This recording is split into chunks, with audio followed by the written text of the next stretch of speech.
प्यारे बच्चों, आज हमारा टॉपिक रहेगा इकाई 14 कक्षा 6 का प्रकाश। तो बच्चों, आपने देखा होगा सूर्योदय के समय चारों तरफ उजाला हो जाता है और हमें सभी वस्तुएं प्रकाशमान दिखाई देने लगती हैं। इसी प्रकार जब हम कमरे में अंधेरा होता है तो हम टॉर्च, मोमबत्ती, बल्ब आदि को जलाते हैं और हमें कमरे में रखी सभी वस्तुएं दिखाई देने लगती हैं। अतः हम कह सकते हैं कि वस्तु को देखने के लिए हमारी आँखों को ऊर्जा की आवश्यकता होती है। आँखों के द्वारा ग्रहण की गई इस ऊर्जा को ही हम प्रकाश ऊर्जा कहते हैं। किसी वस्तु पर पड़ने वाला प्रकाश जब वस्तु से परावर्तित होकर हमारी आँखों द्वारा ग्रहण किया जाता है तो वस्तु हमें दिखाई देती है। लेकिन यदि प्रकाश के मार्ग में जब कोई अपारदर्शी वस्तु उपस्थित होती है तो वस्तु की छाया प्राप्त होती है, जिससे सिद्ध होता है कि प्रकाश का गमन सरल रेखीय है। अब हम बात करेंगे प्रकाश स्रोत एवं उसकी विशेषताएं। जो प्रकाश के स्रोत दो प्रकार के होते हैं, प्राकृतिक प्रकाश स्रोत और कृत्रिम प्रकाश स्रोत, जिसे मानव निर्मित प्रकाश स्रोत भी कहते हैं।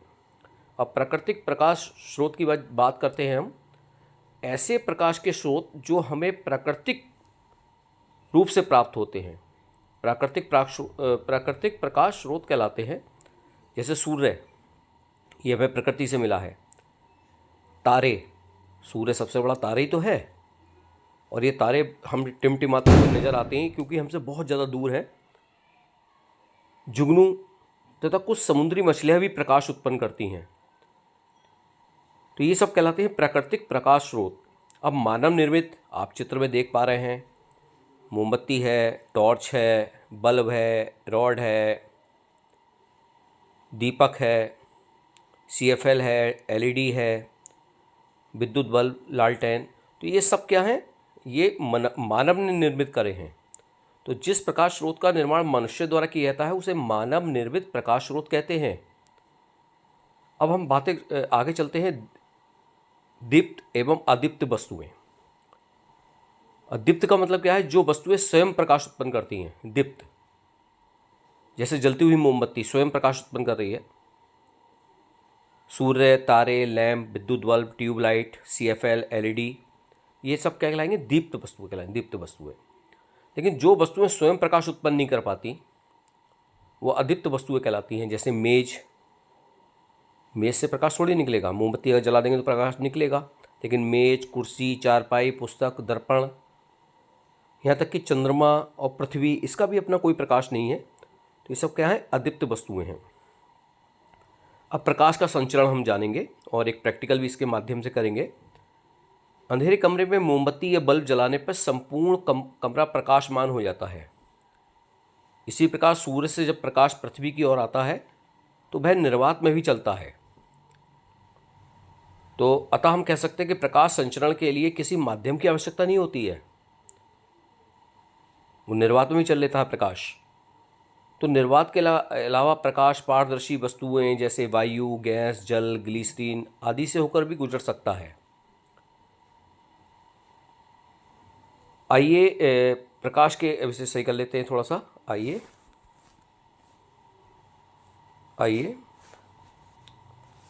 प्रकाश के गमन पथ को जानने के लिए निम्नलिखित क्रियाकलाप करते हैं। अब आप देख सकते हैं यहाँ पे 3 दफ्ती हैं, उसके बीच में छेद है और एक डेस्क पे एक मोमबत्ती जल रही है और ये बेटी हमारी इस छिद्रों के माध्यम से उस जलती हुई मोमबत्ती को देख रही है।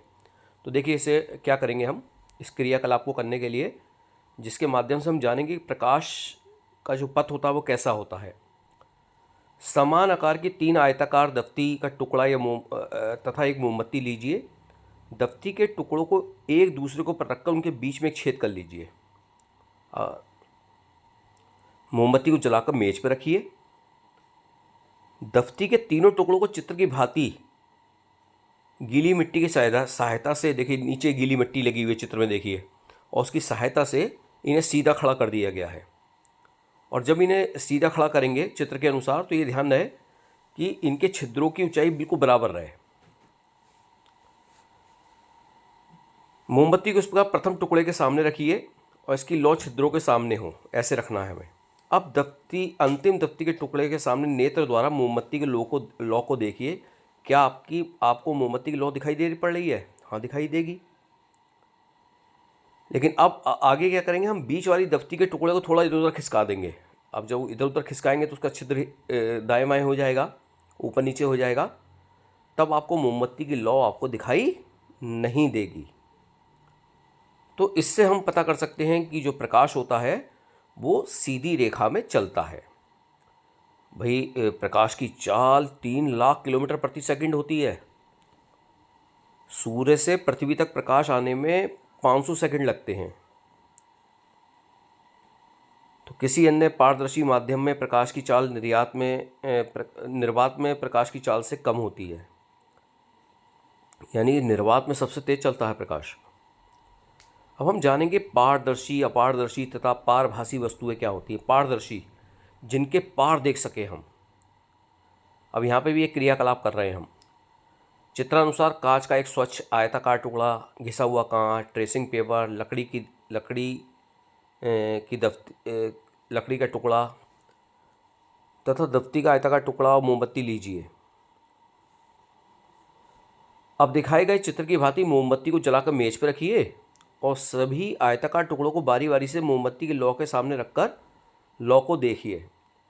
क्या सभी टुकड़ों में लौ दिखाई पड़ती है? कांच के टुकड़े से देखने पर लौ साफ दिखाई दे रही है, लेकिन घिसे हुए कांच की प्लेट या ट्रेसिंग पेपर के देखने पर लौ धुंधली दिखाई देगी।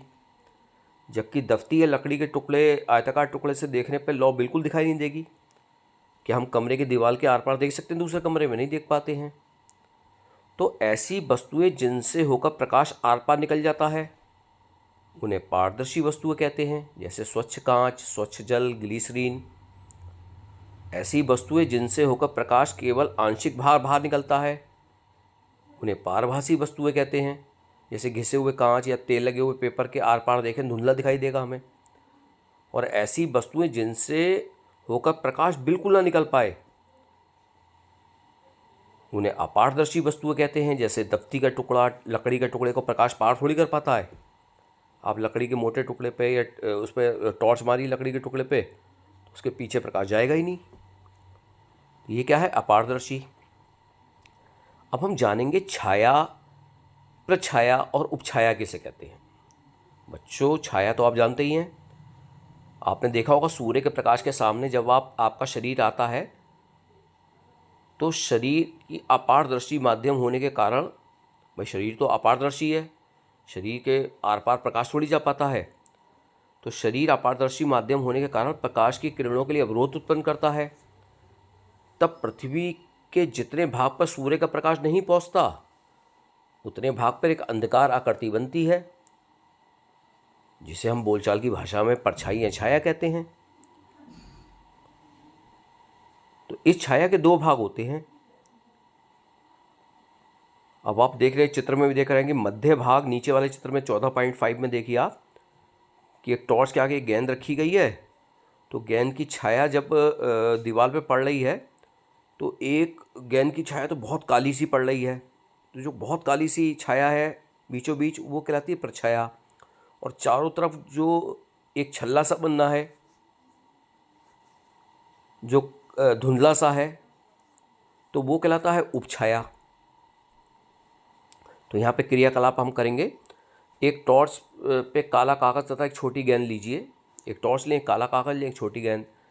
काले कागज़ को टॉर्च के शीशे पे चिपका दीजिए, उसमें छोटा सा छेद कर लीजिए और उस प्रकाश को हम दीवार पे डालेंगे तो एक प्रकाश वो चमकेगी, दीवार पड़ेगा उसका। अब उस टॉर्च के आगे जो आपने काला कागज़ चिपकाया है उस टॉर्च के मुंह पर काला कागज़ पे छोटा सा छेद किया है, उसके आगे गेंद ले जाइए तो गेंद की छाया सामने दीवार पर बनेगी। अब काले कागज़ को हटा लीजिए और सामने टॉर्च के जलाकर उसके गेंद लाइए तो दूसरी वाली आकृति बन के आएगी, जिसमें हमें छाया और उपछाया दिखाई देंगी। जो काली छाया होती है उसे प्रछाया कहते हैं, जो छल्ले वाली छाया होती है, कम धुंधली होती है चारों तरफ, वो उपछाया कहलाती है। अब हम बात करेंगे ग्रहण की। बच्चों, हम सभी जानते हैं कि पृथ्वी जो है वो सूर्य की परिक्रमा करती है, और जो चंद्रमा होता है वो पृथ्वी की परिक्रमा करता है। तो सूर्य प्रकाश का प्राकृतिक स्रोत है। पृथ्वी सूर्य की परिक्रमा करती है, चंद्रमा पृथ्वी की परिक्रमा करता है। यदि परिक्रमा के दौरान सूर्य, पृथ्वी, चंद्रमा तीनों एक सीध में आ जाते हैं तो ग्रहण पड़ता है, और ये 2 प्रकार का होता है। सूर्य ग्रहण। अब आप सूर्य ग्रहण का मतलब क्या हुआ कि पृथ्वी पे खड़े व्यक्ति को सूर्य दिखाई ना दे, वो सूर्य ग्रहण है। अब भाई पृथ्वी से मैं सूर्य को देख रहा हूँ, बीच में चंद्रमा आ जाए तभी तो दिखाई नहीं देगा। तो होता क्या है, पृथ्वी तथा चंद्रमा द्वारा चक्कर लगाते लगाते एक ऐसी स्थिति आ जाती है, यहाँ से सही कर लेते हैं, लगाते लगाते एक ऐसी स्थिति आ जाती है कि सूर्य, चंद्रमा तथा पृथ्वी तीनों एक सरल रेखा में इस प्रकार आ जाते हैं कि चंद्रमा सूर्य और पृथ्वी के बीच आ जाता है। इस स्थिति में चंद्रमा सूर्य से आने वाली प्रकाश की किरणों को पृथ्वी तक आने से रोकता है, जिनके कारण चंद्रमा की छाया पृथ्वी पर पड़ने लगती है, और पृथ्वी के कुछ हिस्सों में सूर्य दिखाई नहीं देता है। इस स्थिति को ही सूर्य ग्रहण कहते हैं। भाई अब बीच में जब टॉर्च के आगे हमने गेंद लाए थे तो उसकी छाया जब बन रही थी दीवार पर, तो कुछ छाया प्रछाया कहलाई थी, कुछ क्षेत्र में क्या बन रही थी, उपछाया बन रही थी। तो जिस पृथ्वी के जिस भाग पे प्रछाया यानी गहरी उसकी छाया बनेगी, तो वहाँ से तो सूर्य बिल्कुल दिखाई नहीं देगा, तो उसे पूर्ण सूर्य ग्रहण कहेंगे। लेकिन जो पृथ्वी का प्रछाया वाला क्षेत्र होगा, वहाँ से जो सूर्य है वो आंशिक रूप से दिखाई देगा, तो इसलिए आंशिक सूर्य ग्रहण कहलाएगा। और होता क्या है, सूर्य ग्रहण अमावस्या के दिन ही होता है। किस दिन होता है? अमावस्या के दिन ही। अब हम बात करेंगे चंद्र ग्रहण की। चंद्र ग्रहण में क्या होगा, चंद्र का ग्रहण यानी चंद्रमा दिखाई न दे, और पृथ्वी पे खड़े व्यक्ति को चंद्रमा कब दिखाई नहीं देगा, जब चंद्रमा पे, क्योंकि चंद्रमा पे अपना प्रकाश तो है नहीं, चंद्रमा पर अगर प्रकाश ना पहुँचे तो चंद्रमा हमें दिखाई नहीं देगा। तो चंद्रमा तथा पृथ्वी चक्कर लगाते लगाते जब एक सरल रेखा में इस प्रकार आ जाते हैं कि पृथ्वी सूर्य तथा चंद्रमा के बीच आ जाए, जब पृथ्वी बीच में आ जाएगी तो सूर्य का प्रकाश चंद्रमा पर पड़ेगा नहीं, और चंद्रमा पर अंधेरा हो जाएगा, और चंद्रमा फिर हमें दिखाई, पृथ्वी पर खड़े व्यक्ति को दिखाई नहीं देगा। हम जान चुके हैं कि पृथ्वी और चंद्रमा अदीप्त हैं तथा दोनों स्वयं प्रकाश उत्सर्जित नहीं करते। जब सूर्य और चंद्रमा के मध्य पृथ्वी आ जाती है तो सूर्य का प्रकाश चंद्रमा तक नहीं पहुंच पाता, क्योंकि पृथ्वी सूर्य से आने वाले प्रकाश की किरणों के मार्ग में अवरोध पैदा करता है, जिसके फलस्वरूप चंद्र ग्रहण लगता है, जिसे चित्र में दर्शाया गया है। चित्र के अनुसार जब चंद्रमा पृथ्वी की परछाया से गुजरता है, जिससे सूर्य का प्रकाश चंद्रमा तक नहीं पहुंच पाता, फलस्वरूप पृथ्वी से चंद्रमा दिखाई नहीं पड़ती, इस घटना को पूर्ण चंद्र ग्रहण कहेंगे। भाई सीधी सी बात है, प्रछाया वाले क्षेत्र में आएगा तो पूर्ण चंद्र ग्रहण होगा, और जो किनारे उपछाया वाले क्षेत्र में आएगा तो भाई हमें आंशिक रूप से चंद्रमा दिखाई देगा, तो आंशिक चंद्र ग्रहण कहलाएगा। और ये चंद्र ग्रहण पूर्णिमा के दिन ही होता है, और इसकी भी हमने एक वीडियो बना रखी है कि सूर्य ग्रहण अमावस्या को क्यों होता है, चंद्र ग्रहण पूर्णिमा को क्यों होता है। तो इन कारणों को भी हम सीखेंगे उस वीडियो के माध्यम से। और इस प्रकार हमने ये कक्षा 6 का इकाई 14 प्रकाश पाठ जो है उसके विषय में हमने जाना है। मैं डॉक्टर सचिन शुक्ला, आप सभी का बहुत बहुत धन्यवाद।